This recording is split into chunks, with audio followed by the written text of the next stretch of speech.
प्रस्तुत है डॉक्टर हुकमचंद भारिल द्वारा लिखित अनेकांत और स्यादवाद। वस्तु का स्वरूप अनेकांतात्मक है। प्रत्येक वस्तु अनेक गुण धर्मों से युक्त है। अनंत धर्मात्मक वस्तु ही अनेकांत है और वस्तु के अनेकांत स्वरूप को समझाने वाली सापेक्ष कथन पद्धति को स्यादवाद कहते हैं। अनेकांत और स्यादवाद में द्योत्य द्योतक संबंध है। समय सार की आत्मख्याति टीका के परिशिष्ट में आचार्य अमृतचंद्र इस संबंध में लिखते हैं, स्यादवाद समस्त वस्तुओं के स्वरूप को सिद्ध करने वाला अरिहंत सर्वज्ञ का अस्खलित शासन है। वह कहता है कि अनेकांत स्वभाव वाली होने से सब वस्तुएं अनेकांतात्मक हैं। जो वस्तु तत् है वही अतत है, जो एक है वही अनेक है, जो सत है वही असत है, जो नित्य है वही अनित्य है।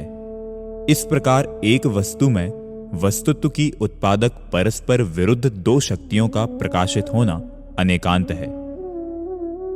अनेकांत शब्द अनेक और अंत दो शब्दों से मिलकर बना है। अनेक का अर्थ होता है एक से अधिक। एक से अधिक दो भी हो सकते हैं और अनंत भी। दो और अनंत के बीच में अनेक के अनेक अर्थ संभव हैं तथा अंत का अर्थ होता है धर्म अथवा गुण। प्रत्येक वस्तु में अनंत गुण विद्यमान है। अतः जहां अनेक का अर्थ अनंत होगा वहां अंत का अर्थ गुण लेना चाहिए। इस व्याख्या के अनुसार अर्थ होगा अनंत गुणात्मक वस्तु ही अनेकांत है, किंतु जहां अनेक का अर्थ दो लिया जाएगा वहां अंत का अर्थ धर्म होगा। तब यह अर्थ होगा परस्पर विरुद्ध प्रतीत होने वाले दो धर्मों का एक ही वस्तु में होना अनेकांत है। स्यात्कार का प्रयोग धर्मों में होता है, गुणों में नहीं। सर्वत्र ही स्यात्कार का प्रयोग धर्मों के साथ किया है, कहीं भी अनुजीवी गुणों के साथ नहीं। यद्यपि धर्म शब्द का सामान्य अर्थ गुण होता है, शक्ति आदि नामों से भी उसे अभिहित किया जाता है, तथापि गुण और धर्म में कुछ अंतर है। प्रत्येक वस्तु में अनंत शक्तियां हैं जिन्हें गुण या धर्म कहते हैं। उनमें से जो शक्तियां परस्पर विरुद्ध प्रतीत होती हैं या सापेक्ष होती हैं उन्हें धर्म कहते हैं, जैसे नित्यता अनित्यता, एकता अनेकता, सत असत, भिन्नता अभिन्नता आदि। जो शक्तियां विरोधाभास से रहित हैं, निरपेक्ष हैं, उन्हें गुण कहते हैं, जैसे आत्मा के ज्ञान, दर्शन, सुख आदि, पुद्गल के रूप, रस, गंध आदि। जिन गुणों में परस्पर कोई विरोध नहीं है, एक वस्तु में उनकी एक साथ सत्ता तो सभी वादी प्रतिवादी सहज स्वीकार कर लेते हैं, किंतु जिनमें विरोध सा प्रतिभासित होता है उन्हें स्यादवादी ही स्वीकार करते हैं। इतर जन उनमें से किसी एक पक्ष को ग्रहण कर पक्षपाती हो जाते हैं। अतः अनेकांत की परिभाषा में परस्पर विरुद्ध शक्तियों के प्रकाशन पर विशेष बल दिया गया है। प्रत्येक वस्तु में परस्पर विरोधी प्रतीत होने वाले अनेक युगल पाए जाते हैं। अतः वस्तु केवल अनेक धर्मों का ही पिंड नहीं है, किंतु परस्पर विरोधी दिखने वाले अनेक धर्म युगलों का भी पिंड है। उन परस्पर विरुद्ध प्रतीत होने वाले धर्मों को स्यादवाद अपनी सापेक्ष शैली से प्रतिपादन करता है। प्रत्येक वस्तु में अनंत धर्म है। उन सबका कथन एक साथ तो संभव नहीं है, क्योंकि शब्दों की शक्ति सीमित है। वे एक समय में एक ही धर्म को कह सकते हैं। अतः अनंत धर्मों में एक विवक्षित धर्म मुख्य होता है, जिसका कि प्रतिपादन किया जाता है। बाकी अन्य सभी धर्म गौण होते हैं, क्योंकि उनके संबंध में अभी कुछ नहीं कहा जा रहा है। यह मुख्यता और गौणता वस्तु में विद्यमान धर्मों की अपेक्षा नहीं, किंतु वक्ता की इच्छानुसार होती है। विवक्षा अविवक्षा वाणी के भेद हैं, वस्तु के नहीं। वस्तु में तो सभी धर्म प्रति समय अपनी पूरी हैसियत से विद्यमान रहते हैं। उनमें मुख्य गौण का कोई प्रश्न ही नहीं है। क्योंकि वस्तु में तो उन परस्पर विरोधी प्रतीत होने वाले धर्मों को अपने में धारण करने की शक्ति सदा ही विद्यमान है, क्योंकि वे तो उस वस्तु में अनादिकाल से विद्यमान हैं और अनंत काल तक रहेंगे। उनको एक साथ कहने की सामर्थ्य वाणी में न होने से वाणी में विवक्षा, अविवक्षा और मुख्य गौण का भेद पाया जाता है। वस्तु तो पर से निरपेक्ष ही है, उसे अपने गुण धर्मों को धारण करने में किसी पर की अपेक्षा रंच मात्र भी नहीं है। उसमें नित्यता, अनित्यता, एकता, अनेकता आदि सब धर्म एक साथ विद्यमान रहते हैं। द्रव्य दृष्टि से वस्तु जिस समय नित्य है, पर्याय दृष्टि से उसी समय अनित्य भी है। वाणी से जब नित्यता का कथन किया जाएगा तब अनित्यता का कथन संभव नहीं है। अतः जब हम वस्तु की नित्यता का प्रतिपादन करेंगे तब श्रोता यह समझ सकता है कि वस्तु नित्य ही है, अनित्य नहीं। अतः हम किसी अपेक्षा नित्य भी है ऐसा कहते हैं। ऐसा कहने से उसके ज्ञान में यह बात सहज आ जाएगी कि किसी अपेक्षा अनित्य भी है। भले ही वाणी के असामर्थ्य के कारण वह बात कही नहीं जा रही है। अतः वाणी में स्यात् पद का प्रयोग आवश्यक है। स्यात् पद अविवक्षित धर्मों को गौण करता है, पर अभाव नहीं। उसके प्रयोग बिना अभाव का भ्रम उत्पन्न हो सकता है। जैनेन्द्र सिद्धांत कोश में स्याद्वाद का अर्थ इस प्रकार दिया है। अनेकांतमयी वस्तु का कथन करने की पद्धति स्याद्वाद है। किसी भी एक शब्द या वाक्य के द्वारा सारी की सारी वस्तु का युगपत कथन करना अशक्य होने से प्रयोजनवश कभी एक धर्म को मुख्य करके कथन करते हैं और कभी दूसरे को। मुख्य धर्म को सुनते हुए श्रोता के अन्य धर्म भी गौण रूप से स्वीकार होते रहें, उनका निषेध न होने पावे, इस प्रयोजन से अनेकांतवादी अपने प्रत्येक वाक्य के साथ स्यात् या कथनचित शब्द का प्रयोग करता है।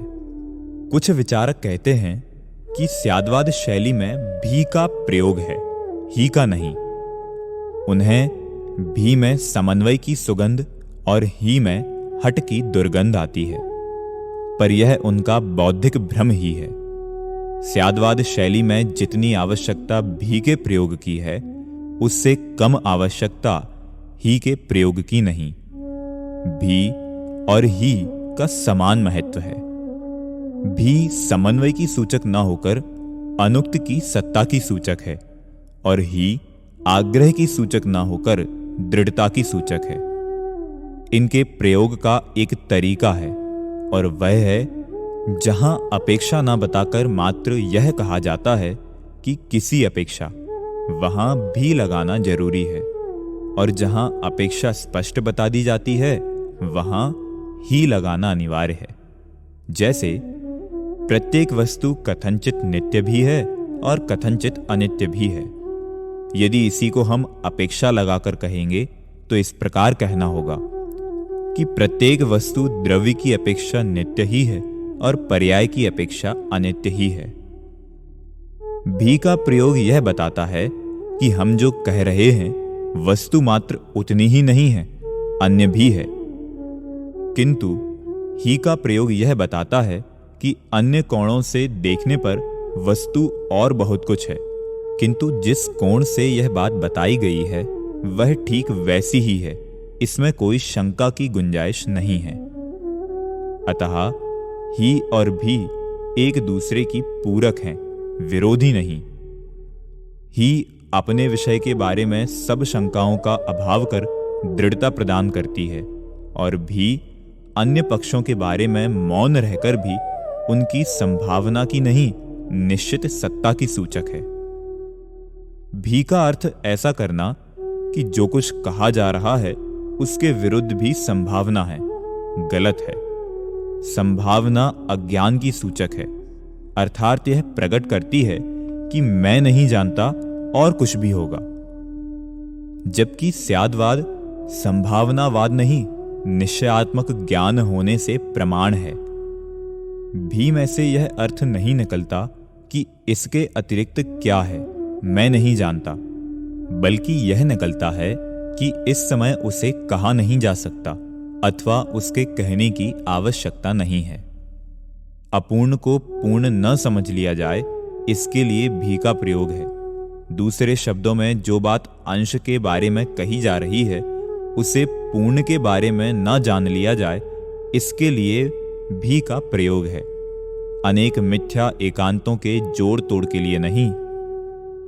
इसी प्रकार ही का प्रयोग आग्रही का प्रयोग न होकर इस बात को स्पष्ट करने के लिए है कि अंश के बारे में जो कहा गया है वह पूर्णतः सत्य है।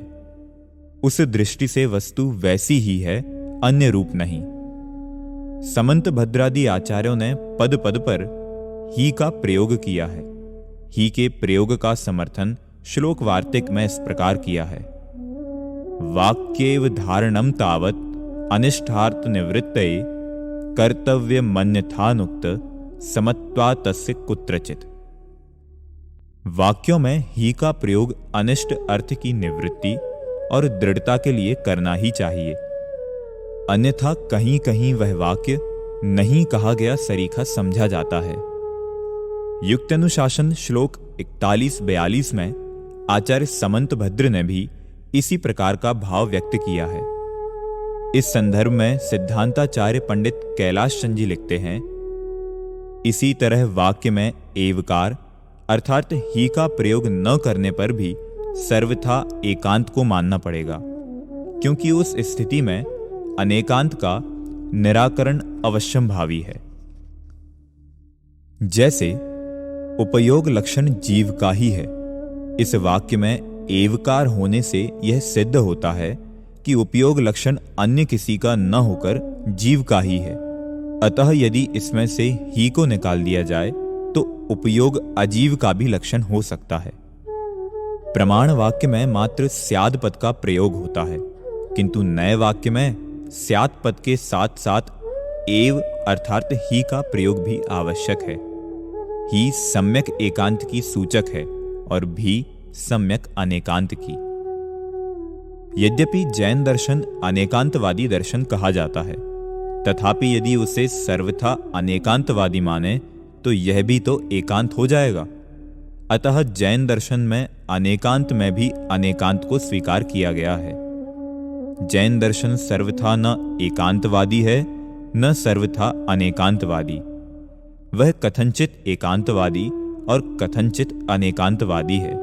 इसी का नाम अनेकांत में अनेकांत है। कहा भी है, अनेकांतोप्यनेकांतः प्रमाणनय साधनः अनेकांत प्रमाणात्ते तदेकांतोर्पितान्नयात्।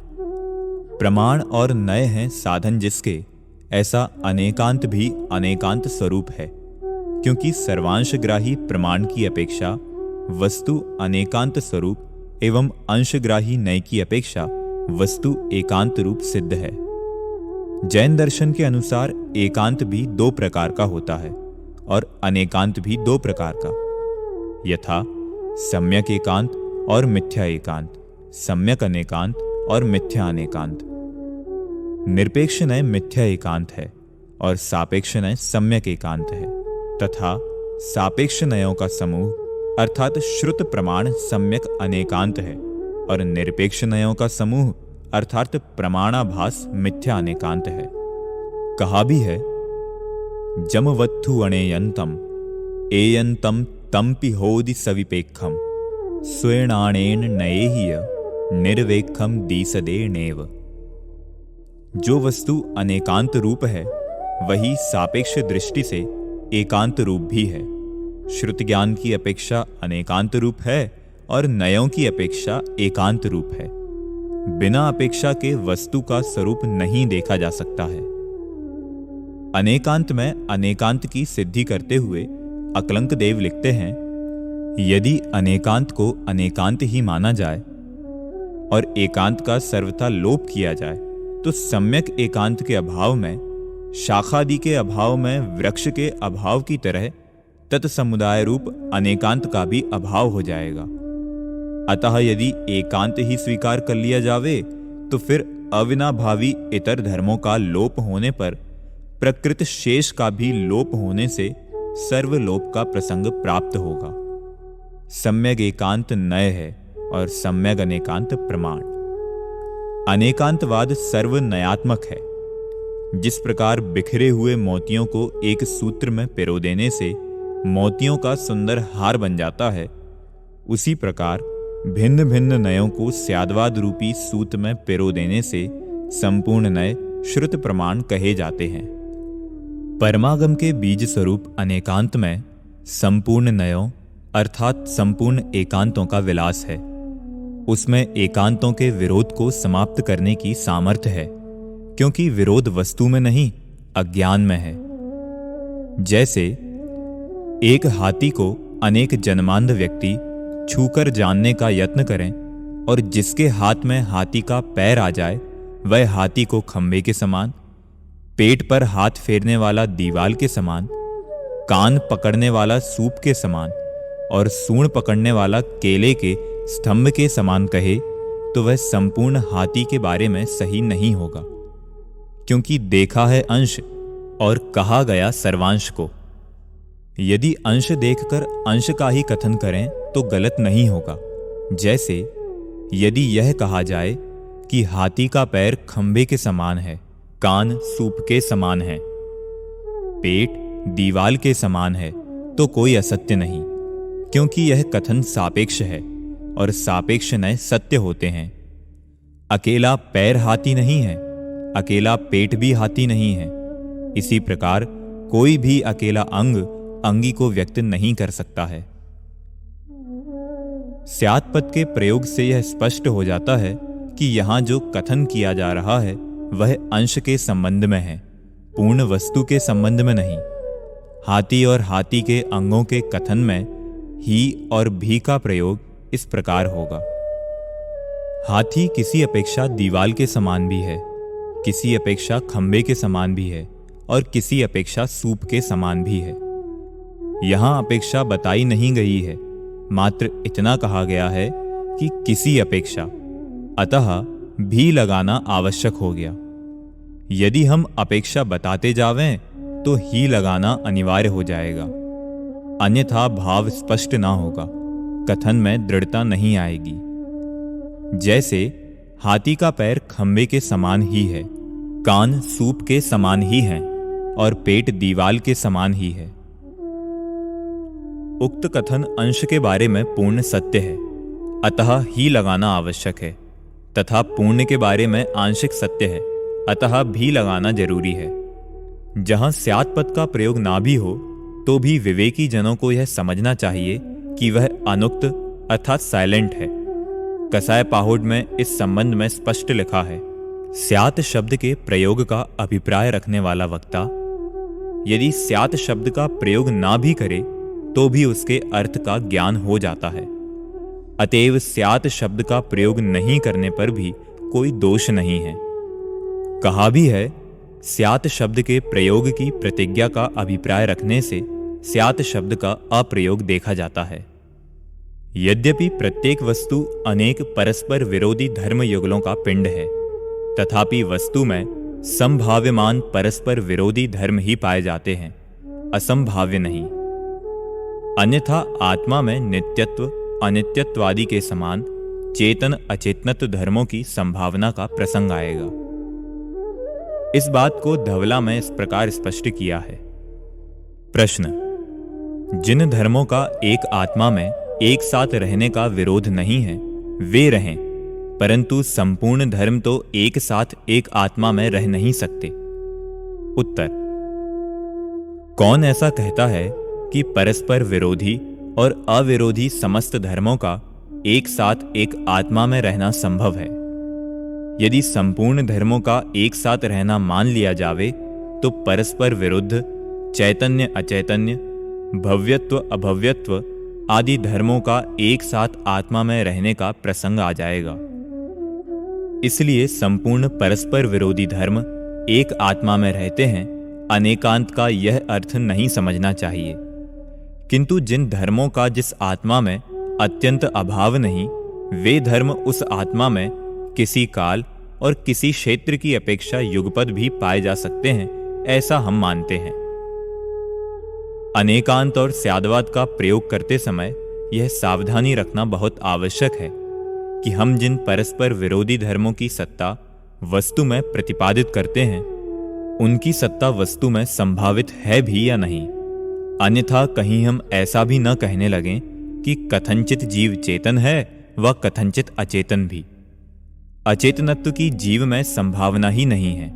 अतः यहां अनेकांत बताते समय अस्ति नास्ति के रूप में घटाना चाहिए। जैसे जीव चेतन ही है, अचेतन नहीं। वस्तुतः चेतन और अचेतन तो परस्पर विरोधी धर्म हैं और नित्यत्व अनित्यत्व परस्पर विरोधी नहीं, विरोधी प्रतीत होने वाले धर्म हैं। वे परस्पर विरोधी प्रतीत होते हैं, है नहीं। उनकी सत्ता एक द्रव्य में एक साथ पाई जाती है। अनेकांत परस्पर विरोधी प्रतीत होने वाले धर्मों का प्रकाशन करता है। जिनेंद्र भगवान का स्यादवाद रूपी नय चक्र अत्यंत पैनी धार वाला है। इसे अत्यंत सावधानी से चलाना चाहिए, अन्यथा धारण करने वाले का ही मस्तक भंग हो सकता है। इसे चलाने के पूर्व नय चक्र चलाने में चतुर गुरुओं की शरण लेना चाहिए। उनके मार्गदर्शन में जिनवाणी का मर्म समझना चाहिए। अनेकांत और स्यादवाद सिद्धांत इतना गूढ़ व गंभीर है कि इसे गहराई से और सूक्ष्मता से समझे बिना इसकी तह तक पहुंचना असंभव है, क्योंकि ऊपर ऊपर से देखने पर यह एकदम गलत सा प्रतीत होता है। इस संबंध में हिंदू विश्वविद्यालय काशी के दर्शन शास्त्र के भूतपूर्व प्रधानाध्यापक श्री फणिभूषण अधिकारी ने लिखा है, जैन धर्म के स्यादवाद सिद्धांत को जितना गलत समझा गया है उतना किसी अन्य सिद्धांत को नहीं। यहां तक कि शंकराचार्य भी इस दोष से मुक्त नहीं है। उन्होंने भी इस सिद्धांत के प्रति अन्याय किया है। यह बात अल्पज्ञ पुरुषों के लिए क्षम्य हो सकती है, किंतु यदि मुझे कहने का अधिकार है तो मैं भारत के इस महान विद्वान के लिए तो अक्षम्य ही कहूंगा। यद्यपि मैं इस महर्षि को अतीव आदर की दृष्टि से देखता हूं, ऐसा जान पड़ता है कि उन्होंने इस धर्म के दर्शन शास्त्र के मूल ग्रंथों के अध्ययन करने की परवाह नहीं की। हिंदी के प्रसिद्ध समालोचक आचार्य महावीर प्रसाद द्विवेदी लिखते हैं, प्राचीन दर्जे के हिंदू धर्मावलंबी बड़े बड़े शास्त्री तक अब भी नहीं जानते कि जैनियों का स्यादवाद किस चिड़िया का नाम है। श्री महामहोपाध्याय सत्य संप्रदाचार्य पंडित स्वामी राम मिश्र जी शास्त्री, प्रोफेसर संस्कृत कॉलेज वाराणसी लिखते हैं, मैं कहां तक कहूं, बड़े बड़े नामी आचार्यों ने अपने ग्रंथों में जो जैन मत का खंडन किया है वह ऐसा किया है जिसे सुन देख हंसी आती है। स्यादवाद यह जैन धर्म का अभेद्य किला है। उसके अंदर वादी प्रतिवादियों के मायामयी गोले नहीं प्रवेश कर सकते। जैन धर्म के सिद्धांत प्राचीन भारतीय तत्वज्ञान और धार्मिक पद्धति के अभ्यासियों के लिए बहुत महत्वपूर्ण है। इस स्यादवाद से सर्व सत्य विचारों का द्वार खुल जाता है। संस्कृत के उद्भट विद्वान डॉक्टर गंगानाथ झा के विचार भी दृष्टव्य हैं। जब से मैंने शंकराचार्य द्वारा जैन सिद्धांत का खंडन पढ़ा है, तब से मुझे विश्वास हुआ कि इस सिद्धांत में बहुत कुछ है जिसे वेदांत के आचार्य ने नहीं समझा, और जो कुछ अब तक मैं जैन धर्म को जान सका हूं उससे मेरा दृढ़ विश्वास हुआ है कि यदि वे जैन धर्म को उसके मूल ग्रंथों से देखने का कष्ट उठाते तो उन्हें जैन धर्म का विरोध करने की कोई बात नहीं मिलती। स्यात् पद का ठीक ठीक अर्थ समझना अत्यंत आवश्यक है। इसके संबंध में बहुत भ्रम प्रचलित है। कोई स्यात् का अर्थ संशय करते हैं, कोई शायद, तो कोई संभावना। इस तरह वे स्याद्वाद को शायदवाद, संशयवाद या संभावनावाद बना देते हैं। स्यात् शब्द तिगंत ना होकर निपात है।